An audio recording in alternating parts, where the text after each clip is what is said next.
Joining me now is Malcolm Nance. He is a former intelligence officer and author of The Plot to Betray America: How Team Trump Embraced Our Enemies, Compromised Our Security, and How We Can Fix It. Malcolm, thank you so much for being here. You clearly come at this with a very specific view in mind. But I want to ask you a big picture question, first of all, because people might not understand sort of the backstory, the backdrop to what we saw unfold today.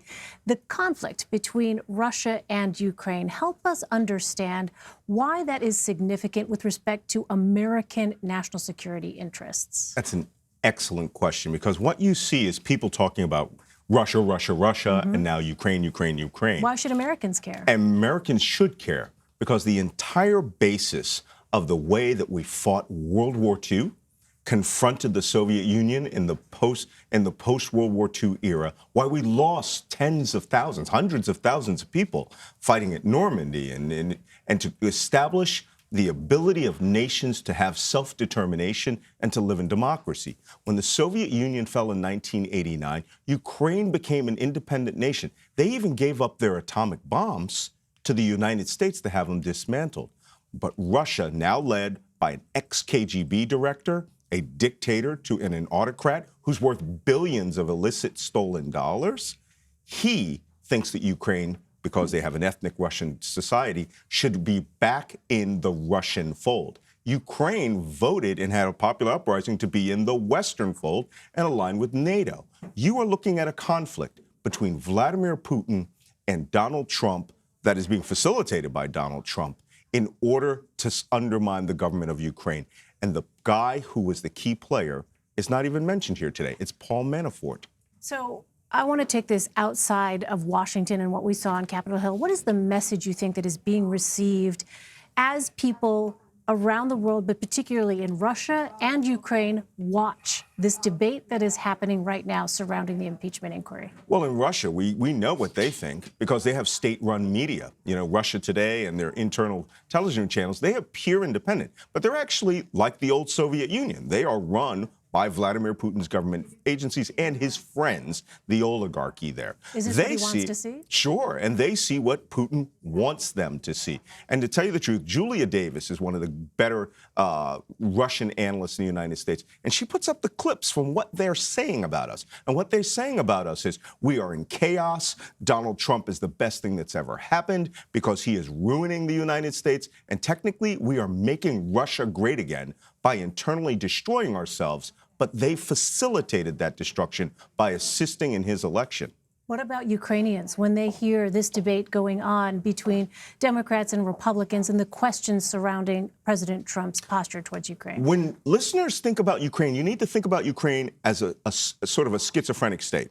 And I don't mean that literally. I mean that Ukraine has two major political parties: the pro-West, pro-democracy party that wants to align with the European Union and join NATO, and then the out-of-power, pro-Putin, pro-Moscow group that is run by rich oligarchs who hired Paul Manafort to come in and do dirty tricks, including initiating a protest that attacked U.S. Marines in Ukraine. Those two parties are now the underlying players. The Zelensky government is now the pro-Western government, but Russia is using pressure, including having Donald Trump assist them in damaging the Ukraine.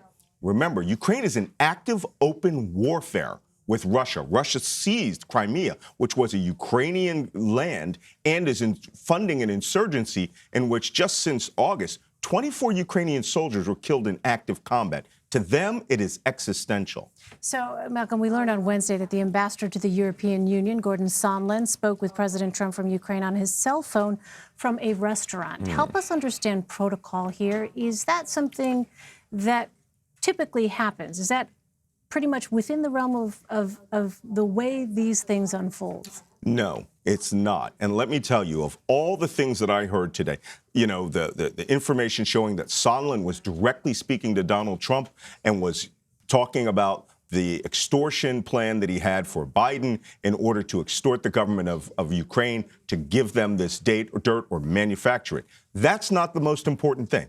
Sondland was speaking on an unsecured telephone to the President of the United States, who we know has an unsecured telephone, which means and based on information we had already seen occur in the Ukraine when the Russians intercepted the phone communications of the U.S. ambassador, that call was probably known by Vladimir Putin before anyone else in the United States government knew the dirty details that were going on, which means Moscow at any point could blackmail the Zelensky government, Donald Trump, or Gordon Sondland because of their poor communication security hygiene. Well, I think there are going to be a lot more questions asked about specifically what you just mentioned there. I do want to ask you about your book here before I let you go.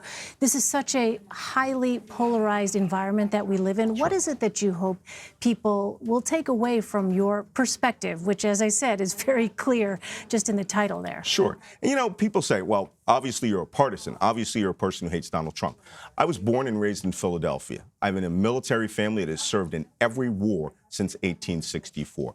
I believe and love in the American experiment. And the American experiment, as I see it today, as a person who deals in empiricism and facts and data, as I was trained as an intelligence officer working against terrorists and other entities around the world, I have to call it like I see it in my own country. And I won't lie, and I won't hide behind partisanship or propaganda. What I see right now is a person who has betrayed his oath of office. No other person who has held the seat of president has lied 14,000 documented times, has worked in the interest of a foreign power, Russia, above the United States. But he has a following of people who won't believe a word that I say. But you'll believe everything I say when I tell you the terrorists are coming for you. So you have to trust in the Constitution, and have your loyalty and love of the Constitution must supersede any love that you have for any one individual. I don't see that in one part of our nation, and Donald Trump only exacerbates the tribalism that's splitting this country. All right, I'm afraid we're out of time. Malcolm Nance. Malcolm, thank you so much for sharing your perspective with us. It's my pleasure.